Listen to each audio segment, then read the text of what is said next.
Have you ever been stuck thinking about someone, like they're always in the back of your mind no matter what you do? It can feel confusing, even frustrating. But what if those thoughts aren't just random? What if there's a reason they won't go away? Carl Jung, a well-known psychologist, had some pretty interesting ideas about this. He believed that the people who take up space in our thoughts could actually be tied to something deeper, something connected to how we understand ourselves. According to Jung, these thoughts might come from hidden parts of our minds that are trying to get our attention. He explained it through ideas like projection, anima and animus, synchronicity, and even something called the collective unconscious. There's also a term called limerence, which describes that almost obsessive pull we feel toward someone. All of this ties into why certain people seem to stick in our thoughts more than others. It's worth thinking about. Why does this happen and what does it mean? Why do some people seem to get stuck in our heads, even when we don't want them to? It might start as a feeling, a moment, or even something they said, but it grows until it feels like they're a part of your everyday thoughts. Sometimes it's admiration or attraction, but other times it's frustration or even dislike. Jung believed that these feelings might not be about the other person at all. Instead, they could be about us, about parts of ourselves that we don't see clearly yet. These thoughts might be trying to tell us something, but it's not always easy to figure out what that is, especially when emotions are so strong. Still, understanding why these thoughts happen can change the way we see ourselves and the people around us. These constant thoughts might feel like a mystery, but they're not always random. Sometimes they're tied to something psychologists call limerence. Limerence is an intense, almost involuntary romantic desire that comes with obsessive thoughts about someone. It's more than just having a crush or liking someone. It's when your mind keeps circling back to them, even when you don't want it to. This idea connects with some of Carl Jung's theories, especially projection and the concepts of anima and animus. When we experience limerence, it often feels like the person we're focused on holds something special, almost magical. But Jung believed that what we see in others is often a reflection of what's already inside us. Limerence works the same way. Our feelings of infatuation or obsession might actually reveal parts of ourselves we're not fully aware of yet. For example, when you admire someone's confidence, their charm, or the way they carry themselves, it might feel like they have something you're missing. But Jung would say that these qualities are already part of you, they're just waiting to be noticed and developed. Limerence makes these qualities stand out because they're tied to parts of yourself you haven't fully integrated. In a way, the other person becomes a kind of mirror, showing you what you want to grow into. This process isn't always easy to spot, though. Limerence can feel overwhelming, like you're completely pulled into this other person's orbit. It's as if they're the key to your happiness or fulfillment. But Jung's ideas help shift the focus back to you, not in a selfish way, but in a way that encourages self-reflection. Why are you drawn to this person? What do they represent for you? Limerence is powerful because it blends both psychological and spiritual elements. On one hand, it's tied to your unconscious mind and personal growth. On the other hand, it can feel almost otherworldly, as if something bigger is at work. Jung's theories suggest that by understanding these feelings, you're not just learning about the other person, you're uncovering parts of yourself that are ready to grow and change. Limerence shows us how intense feelings towards someone can reflect deeper parts of ourselves. But this isn't the only way our minds interact with others. Another key idea from Carl Jung is projection, which helps explain why certain people seem to capture our thoughts so strongly, whether in a positive or negative way.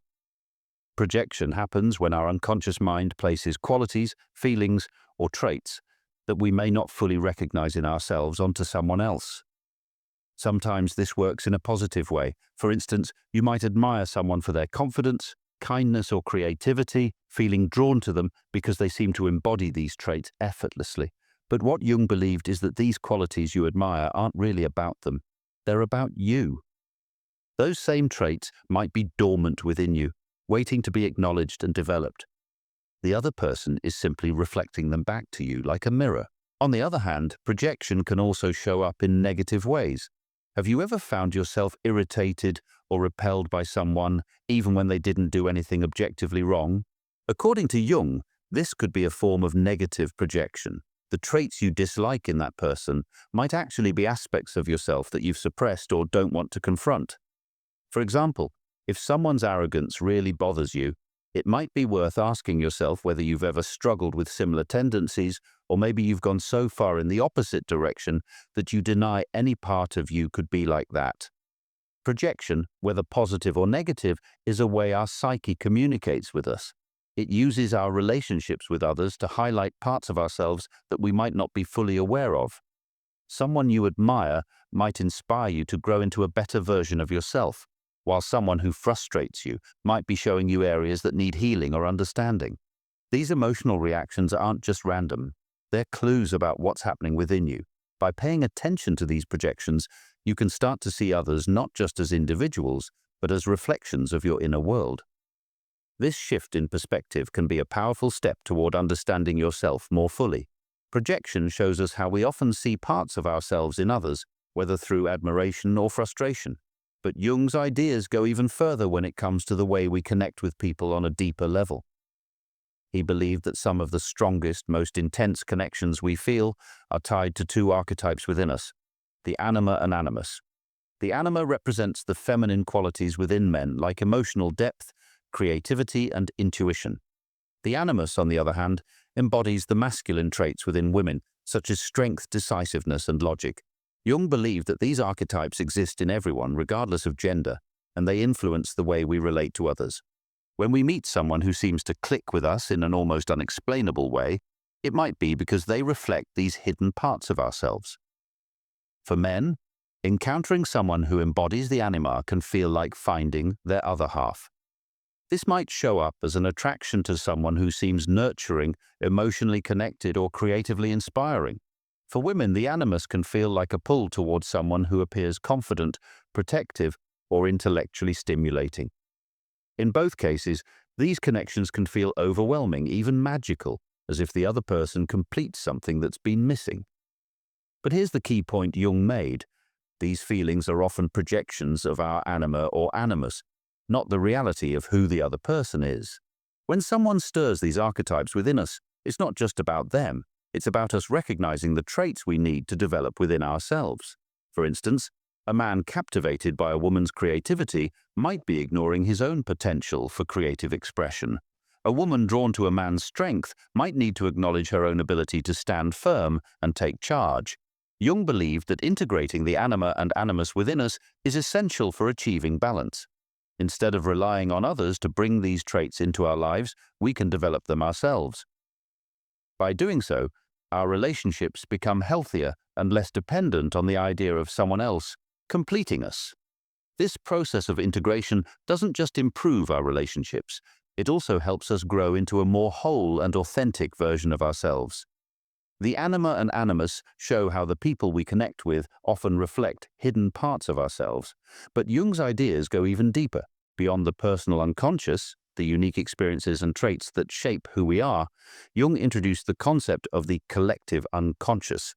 This is a shared layer of the mind that connects all of humanity, filled with universal experiences, instincts, and archetypes that influence the way we think, feel, and behave. The collective unconscious isn't something we're directly aware of, but it can shape our lives in profound ways. It's like a reservoir of symbols and patterns that have been passed down through generations, shaping how we see the world and relate to others. Archetypes, such as the anima and animus, are part of this shared unconscious, as are other universal patterns like the hero, the caregiver, or the shadow. These archetypes influence not only how we see others, but also how we interpret our experiences with them. When it comes to persistent thoughts about someone, Jung believed the collective unconscious could play a significant role. Have you ever felt like you've known someone forever, even if you've just met them? Or felt a strange, unshakable pull towards someone as if they're meant to be in your life? These feelings might not just be personal, they could stem from these deeper universal patterns. According to Jung, certain people resonate with archetypes within the collective unconscious, which can make them feel familiar or even destined. For instance, someone might remind you of a nurturing figure, stirring up feelings of comfort and safety. Or they might embody the qualities of a hero, sparking admiration and inspiration. These connections can feel incredibly powerful because they tap into something bigger than your own experiences. They align with symbols and stories that humanity has carried for centuries. This is why certain relationships or encounters feel like they carry more weight than others, even if they're brief or unexpected. This shared unconscious can also explain why some people come into our lives at seemingly perfect times. Jung's idea of the collective unconscious suggests that these connections are more than coincidences. They're part of a larger pattern, revealing something we need to see or understand. A person who feels meant to be might actually be reflecting an archetype that's crucial for our growth at that moment. What's fascinating is that this connection to the collective unconscious isn't limited to people we meet in person. It can also apply to persistent thoughts about someone we barely know or haven't seen in years. The pull we feel toward them might not make logical sense, but on a deeper level, they could represent an archetype that's influencing us. This doesn't mean they're the answer to all our questions. It means they're part of a larger story that's unfolding within us. By understanding how the collective unconscious works, we can start to see these connections in a new light. They're not just random. They're part of the web of human experience that ties us all together. And the more we pay attention to these patterns, the more we can learn about ourselves and the world around us. The collective unconscious helps us understand why certain people feel so significant in our lives, almost as if they're meant to play a key role. But this connection can also lead to something Jung referred to as idealization, when we place someone on a pedestal and see them as more than they really are. It's a natural response, especially when someone seems to embody qualities we admire or aspire to. But it's not without its challenges. When we idealize someone, we're not necessarily seeing them for who they are. Instead, we might be projecting our hopes, dreams, or even a sense of perfection onto them. They become a symbol of something bigger, maybe the life we wish we had, the person we want to become, or the sense of fulfillment we think we're missing. This is closely tied to the archetypes in the collective unconscious. For instance, someone might appear to us as the hero, mentor, or soulmate, and we can't help but view them through that lens. While this can feel inspiring, it also comes with risks. When we idealize someone, we're often setting ourselves up for disappointment. The person we've placed on a pedestal is human after all, and they're bound to fall short of the perfect image we've created in our minds. This gap between who they really are and who we've imagined them to be can leave us feeling let down or even betrayed, even though they've done nothing wrong. Jung believed that recognizing when we're idealizing someone is an important step towards self-awareness. Instead of clinging to the fantasy, we can ask ourselves, what is it about this person that I admire so much? What qualities do I see in them that I wish I had in myself? This shift in perspective helps us reclaim those traits and integrate them into our own lives. For example, if you're drawn to someone's confidence or creativity, it might be a sign that those qualities are within you, waiting to be developed. Instead of depending on someone else to bring them into your life, you can start working on building those traits in yourself. This doesn't mean you stop appreciating the other person. It just means you see them in a more balanced way as a real person rather than an idealized figure. By doing this, you not only reduce the chances of disappointment, but also grow closer to becoming the version of yourself that you've always wanted to be. Idealization, when understood and managed, can actually be a powerful tool for personal growth.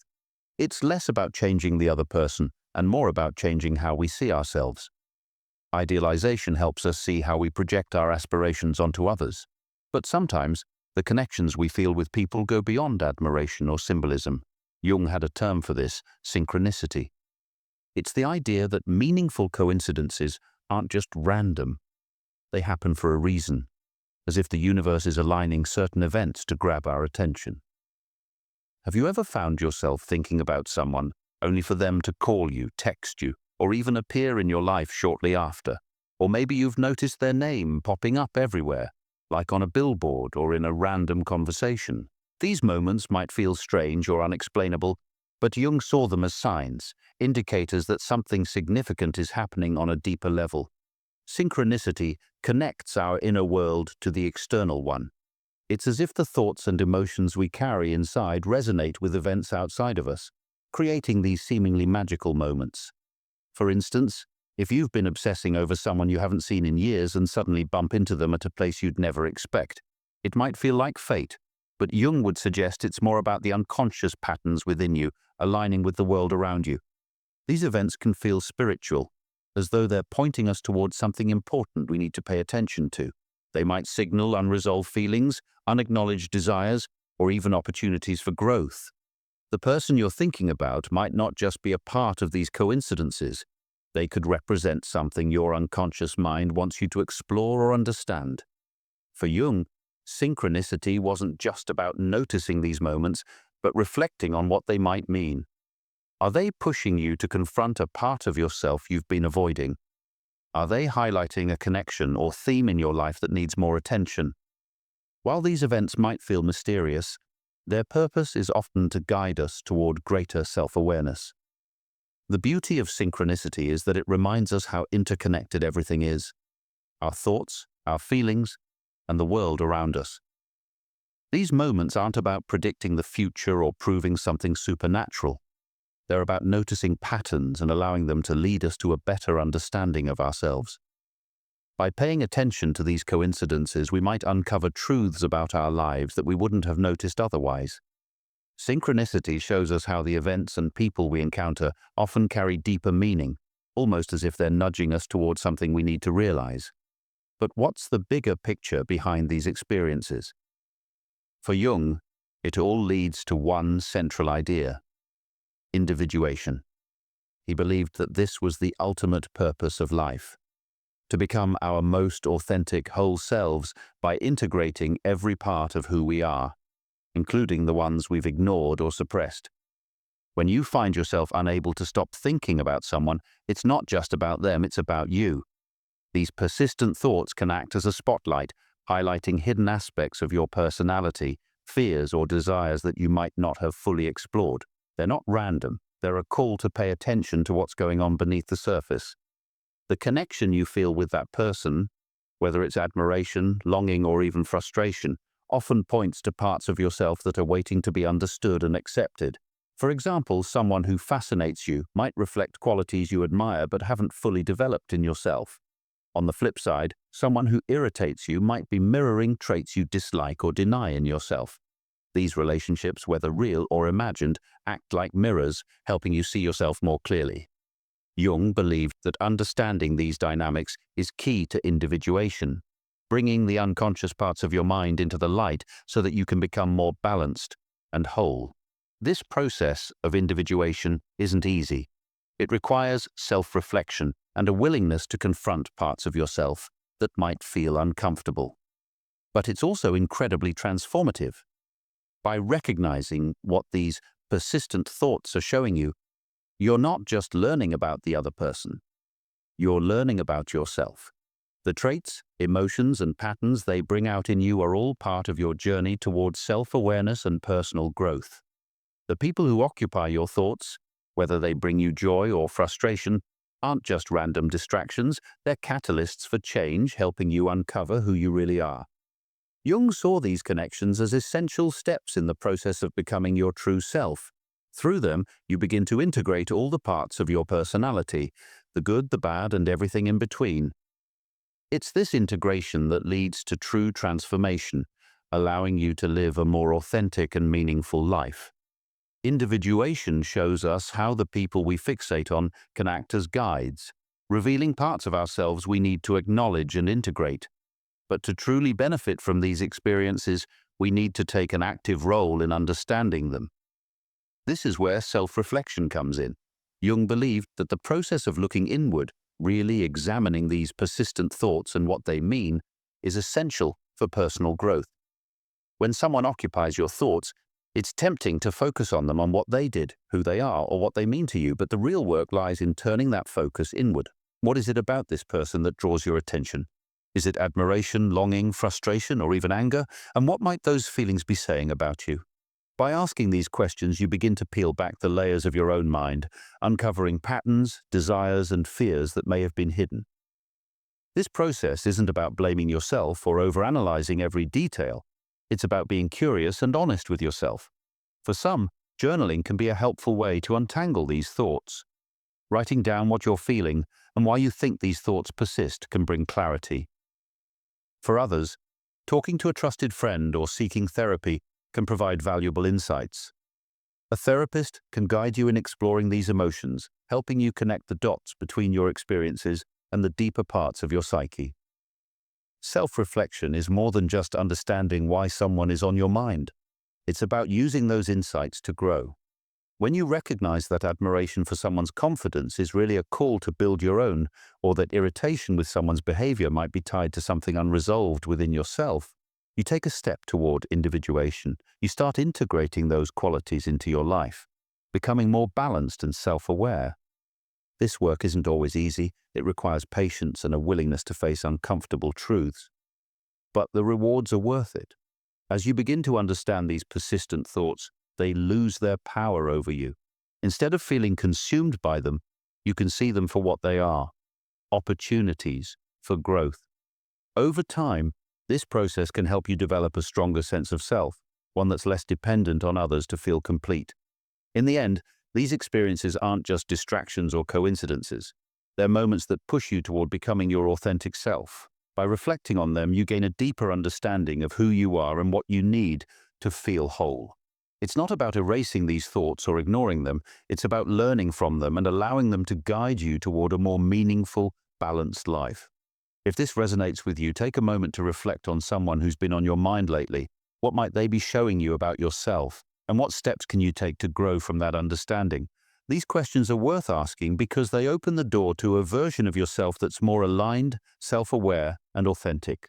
If you found this discussion helpful, consider subscribing for more insights into Jungian psychology and how it connects to our everyday experiences. And if you're interested in learning more, check out our next video on Jung's concept of the shadow. It's another layer of the psyche that plays a big role in shaping who we are and how we connect with others.